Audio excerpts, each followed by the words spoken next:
Hello everybody, and welcome to my Hunter soloing guide for Ulduar. Ulduar is a bit harder than Axomas as far as soloing is concerned, and there are quite a few fights where a single mistake can actually kill you, so it is interesting. It is also one of the most enjoyable instances, for my opinion, and we will be looking at the fights in 25 man and usually 25 man hard mode, if possible. And of course we will start from the beginning with the Siege of Ulduar. We'll be doing the first boss in normal mode. Before jumping on a Demolisher, make sure that you have the Post Haste talent. Also, Dire Beast is very useful against this boss. And then take a Demolisher. You want to go to the far end of the room, destroy the two nearest towers, pull the two giants at the end, and then use your pirate to simply kill everyone. Yes, I don't know why, but the self-repair stopped working, but that won't really be a problem. Now, once everybody is dead, you might need to go near the far end of the room to make the boss spawn. However, once he is spawned, make sure that you go behind the barrier to make the boss reset. Feign Death doesn't work against this boss, so if you don't get behind the barrier in time, you will probably have to die, unless you're going for the Unbroken achievement. Go get another Demolisher, and this time stay in front of the area where the barrier will spawn. Phase 1 will be about pirate management. You will want to deal as much damage as possible to the Flame Leviathan before your Demolisher dies. I found out that the best way to do that is to quickly put him at 6 stack and then refresh your stacks when there's like 4 seconds left. But it just takes a little bit of practice, and normally you should try to put the 10th stack right before you die. I mean your Demolisher dies. Because when your Demolisher dies, you will be able to continue the soloing by foot. As you can see, in this video I missed a pirate shot, so he was only at 9 stacks when my Demolisher dies instead of 10. So I had simply to do far more damage in phase 2. During phase 2, you don't want to take melee hits by the Leviathan.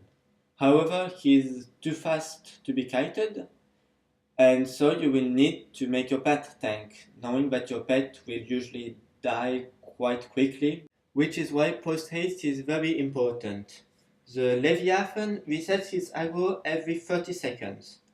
Which is rather good news because it means that every 30 seconds you will be easily able to just misdirect him on your pet immediately, since Feign Death doesn't work. Also, he will bump your pet, so after a while, when you sense that your pet won't last very long, simply disengage and use post haste to run in the opposite direction of the Leviathan. And normally by the time he's killed your pet and he's catched up to you, you will have rested your pet and his aggro will be back to 0.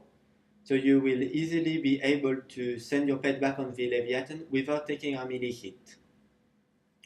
If any ads are still up, the dwarves can slow you down, which means that they mustn't touch you. And they are the greatest priority as far as DPS is concerned. You can also kill the big constructs, just in case they daze you, but they are a lot less dangerous. Finally, you can interrupt the boss's flame vents if you're taking a lot of damage or if you simply need to regain your health. So that's the rotation for this boss. Send your pet on the boss. When he's soon going to die, use disengage and post haste to get on the other side of the room, raise your pet, send your pet back on the boss with misdirection, and then he will die eventually. He just has a lot of health, so it might take some time. Now, there are quite a lot of achievements on this boss. The first one is Dwarfageddon, that is actually done before the boss, but requires you to kill 100 little dwarves in 10 seconds. I did this achievement by taking my demolisher and then going between the two last stone beacons, but close enough of the 3 stone beacons in front of me so that there were a lot of dwarves that would spawn and then run up to me. And then finally, when I felt there were enough dwarves, I killed everything as fast as I could. Take out those turrets cannot be done in solo, as far as I'm concerned. And I do believe that the hard modes are rather hard to do, at least with this strategy. If you're seeking to solo the hard mode, I'm sure there's probably a guide somewhere that can explain it, but I never tried it personally. Shoutout will be done automatically.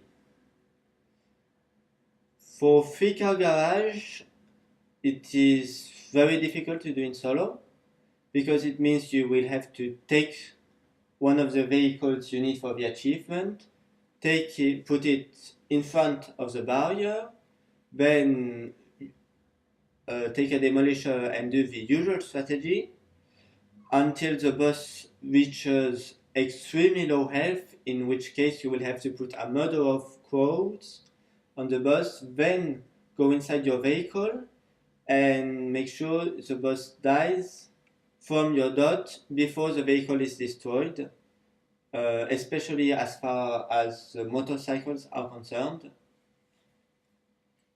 But it's probably very, very difficult in solo. Finally, there's Unbroken. It means that you have to kill him on the first pull, so without resetting him. You will probably start with a demolisher at half health at best, and you will have to kill the large adds without pirate, simply by spamming your fiery boulder and backpedaling. And you need to make sure that you succeed in the first try, because it's required for the achievement.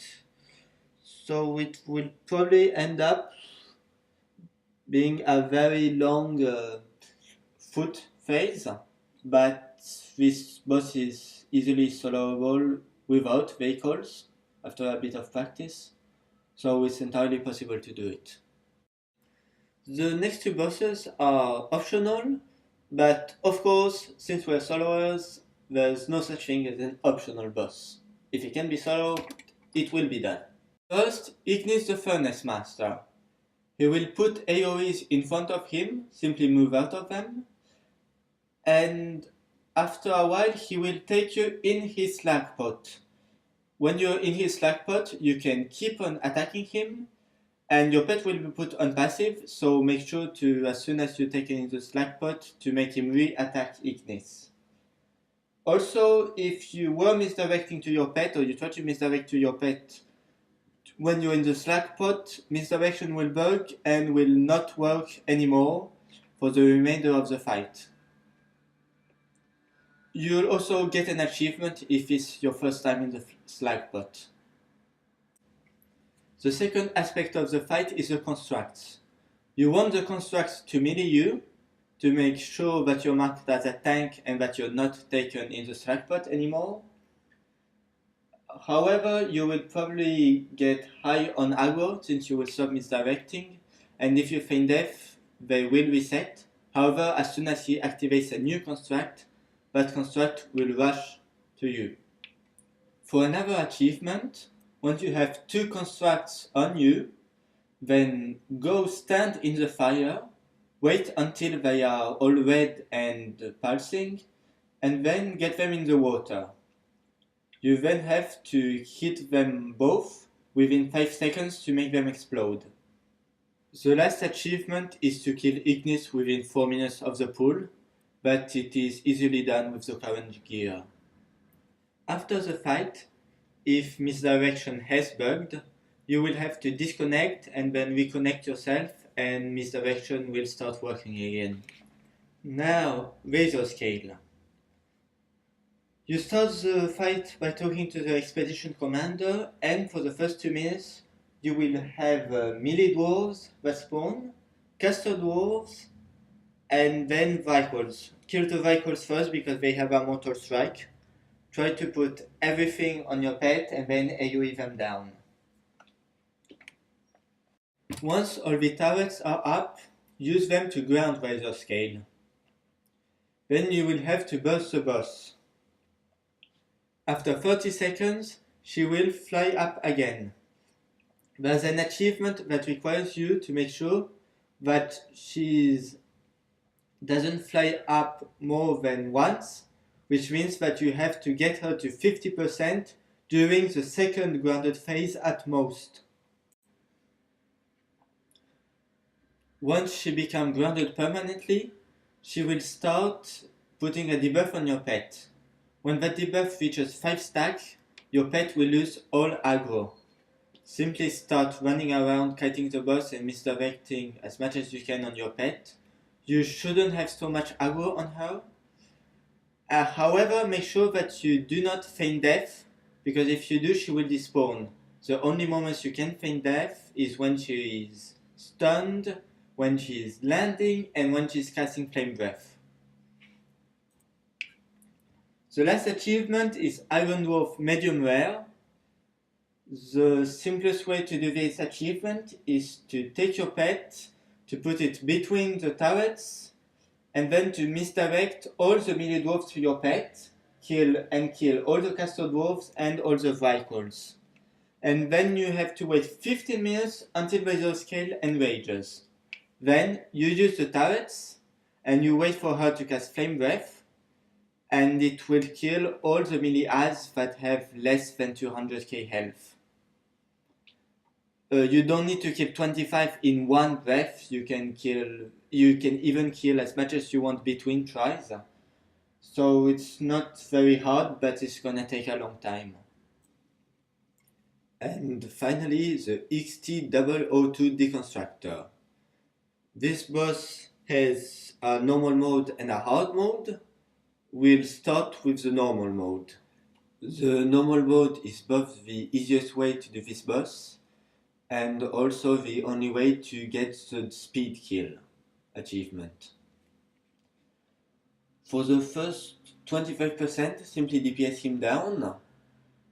He might cast a Tympanic Tantrum that will deal 80% of your health, but for this strategy, normally you should have the time to recover before the next Tympanic Tantrum, even without a Spirit Beast.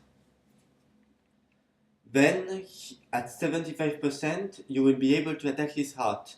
Do not kill the heart, but deal as much damage as you can. Then, he will simply get up again, and you will have to keep fighting, alternating between ground phases and heart phases. However, there will be adds that spawn. The melee adds are absolutely not a threat. However, there will be scrap bots and boom bots. If scrap bots reach the boss, he will recover 200k health. So make sure that they don't.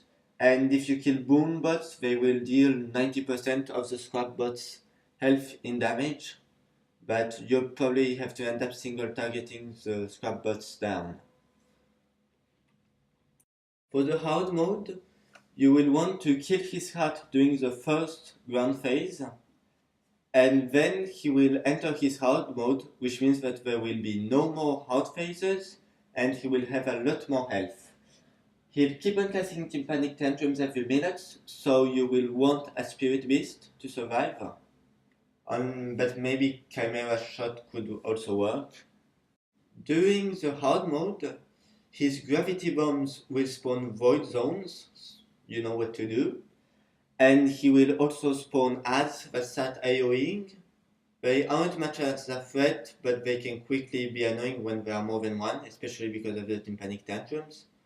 So kill them when you can. You'll also get, of course, the hard mode achievement, and easily enough gravity bombs, it will be automatical. To get the Nerf Engineering achievement, you will simply have to make sure that no scrap bots reaches the boss. And finally, there's the Nerf Scrap Boss achievement, but it's probably going to be really hard because you will have to do a hard phase without putting him in hard mode, and then hope that a lot of boom bots and scrap bots spawn.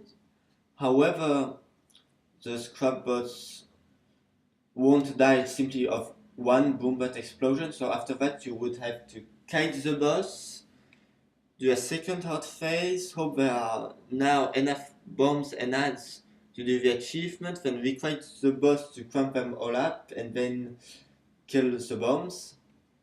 But it's probably extremely reliant on luck. So that's it for the siege. Next up, the antechamber of Ulduar.